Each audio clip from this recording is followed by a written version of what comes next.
Pregón, un podcast del Museo Histórico Nacional donde hablaremos sobre piezas de nuestro diverso acervo, vinculándolas con su contexto histórico y buscando nexos con el presente. Capítulo 2. Un escritorio para la dueña de casa.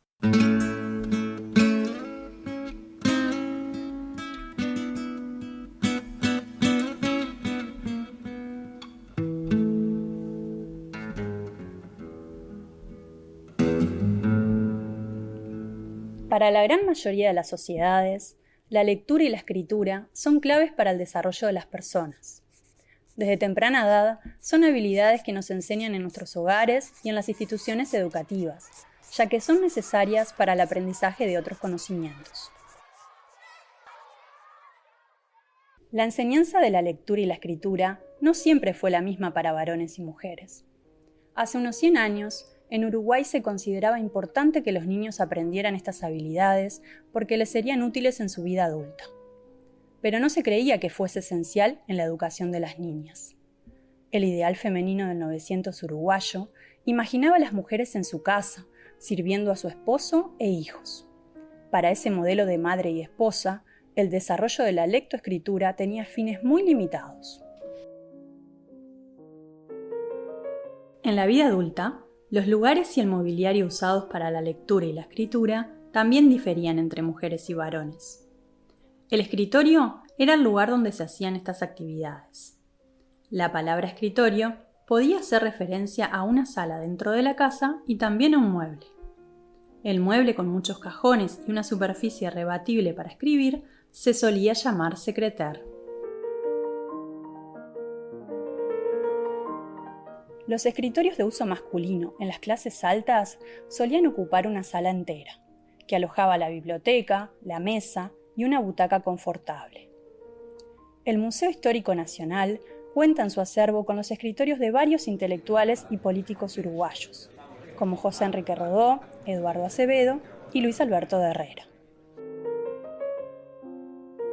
Por su parte, los escritorios de las mujeres se componían únicamente de una mesa y una silla, que muchas veces se instalaban en el dormitorio de su dueña.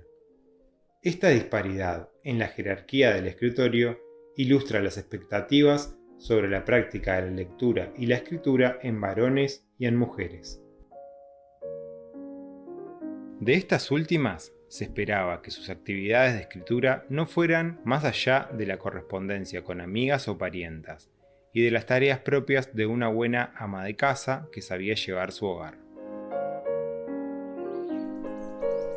Podemos observar este contraste en la quinta de José Valle y Ordóñez. El escritorio del presidente ocupa una sala entera y se compone de varias mesas, asientos y biblioteca. La mesa principal es maciza y de grandes dimensiones, con 5 cajones a cada lado y uno en el centro.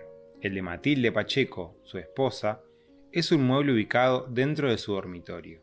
Es de tamaño pequeño, con patas delicadas y tiene solamente 4 cajones. El escritorio de Matilde cuenta con un tintero de bronce firmado por el escultor belga Georges Van de Borde. También podemos suponer que Matilde usara un arenillero.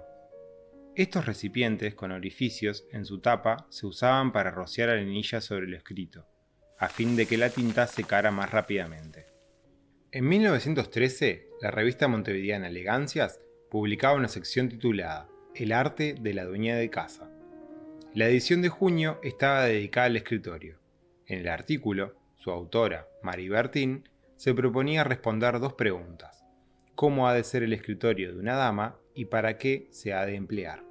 Los usos del escritorio femenino eran los siguientes: comparar los ingresos con los gastos, esforzándose en restablecer el equilibrio del presupuesto, escribir las cartas, anotar impresiones serias de lectura, anotar los hechos más importantes de la vida de la familia, copiar recetas escogidas, clasificar las del doctor, examinar los trabajos que hacen los niños en su colegio o bajo la tutela de sus profesores y, en ocasiones, para quien puede hacerlo, redactar sus memorias. En cuanto a los implementos para la escritura, la autora detallaba: el escritorio podría reducirse a ser una mesita de estilo, sobre la que se encontrara todo lo necesario para escribir, un diminuto tintero y una leve pluma, o para mayor sencillez, un moderno estilógrafo, papel, sobres, lacres, etc.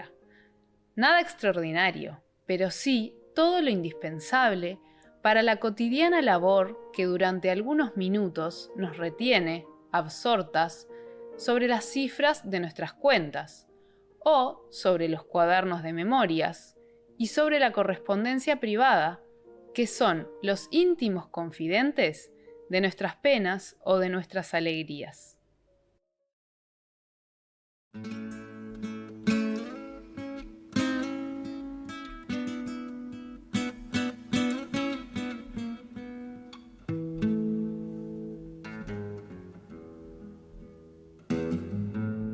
Participaron en este capítulo Carolina Luongo en investigación y texto, Cecilia Biondi, Carolina Luongo y Martín Varela Umpierres en voces, Matías Bernaola en postproducción y ambientación sonora, Martín Varela Umpierres en coordinación y sonido directo.